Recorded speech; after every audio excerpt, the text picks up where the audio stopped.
Okay, let me just read something to you and we'll ask some questions as we go. So the most recent nationwide statistics show that today, more than 40% of U.S. children are born outside of married households. More than 40% of U.S. children are born outside of married households. What's your personal response to that? You know, they're going to grow up with this mentality that you don't have to be married or anything. But I've seen a lot of young men who are trained to be their mother's accessory, stand-in husband kind of a thing. They don't know who they are. Marriage is like a framework to raise children. So, I mean, of course, it's a commitment to God and everything, but it's also a place where you have kids and then you raise them up. What's going on as a whole? I don't think that even married couples necessarily will create a perfect environment for their children.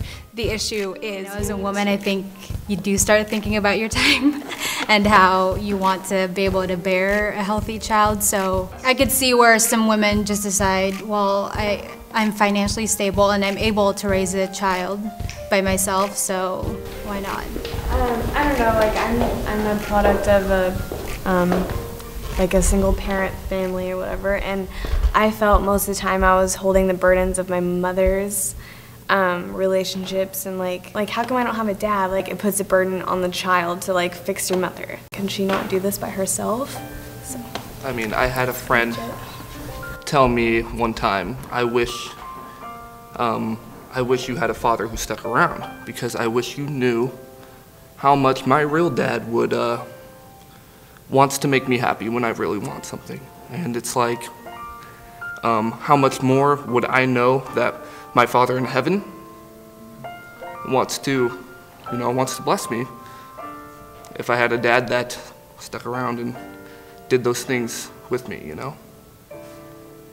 I mean, I'm not proud to say it, but I'm the product of a one-night stand, you know, and my childhood was horrible. It was absolutely horrible. And you go from family to family to family, and this pattern of brokenness just continues to cycle out of control over and over again. You have a slanted point of view on the world, slanted point of view on God, slanted point of view on fatherhood, slanted point of view on marriage, relationships, and you're handed like a big Satan sandwich of morals and stuff. My mom would always be bringing different men home, and then getting to see the aftermath of when the relationship ended. And my mom would expect me to take care of her emotionally. I never felt safe at home, never. Growing up without a father was really, really rough. Number one, because I didn't know how you're supposed to be as like a guy. I thought that a guy was supposed to be dominant and violent.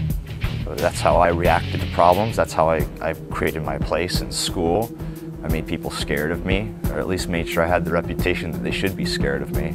I definitely felt that I was a part of my mother's problem. My mom was trying to go to school at the same time that she worked. We were on food stamps.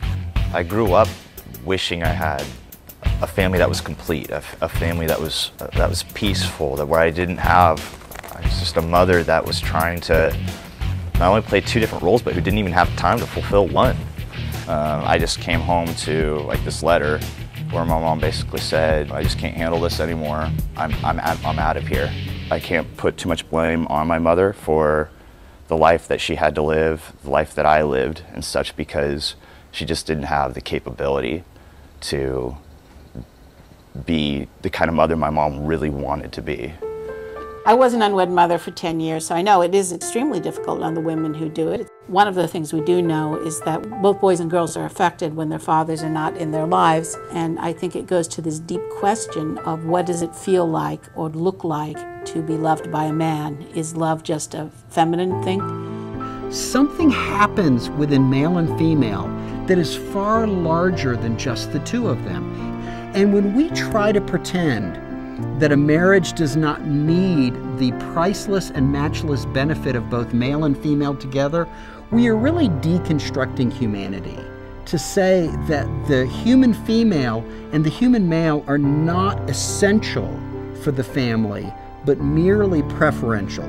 The disregard for a child's fundamental need for both a father and a mother, that's what I think most people find disturbing about the push for same-sex marriage.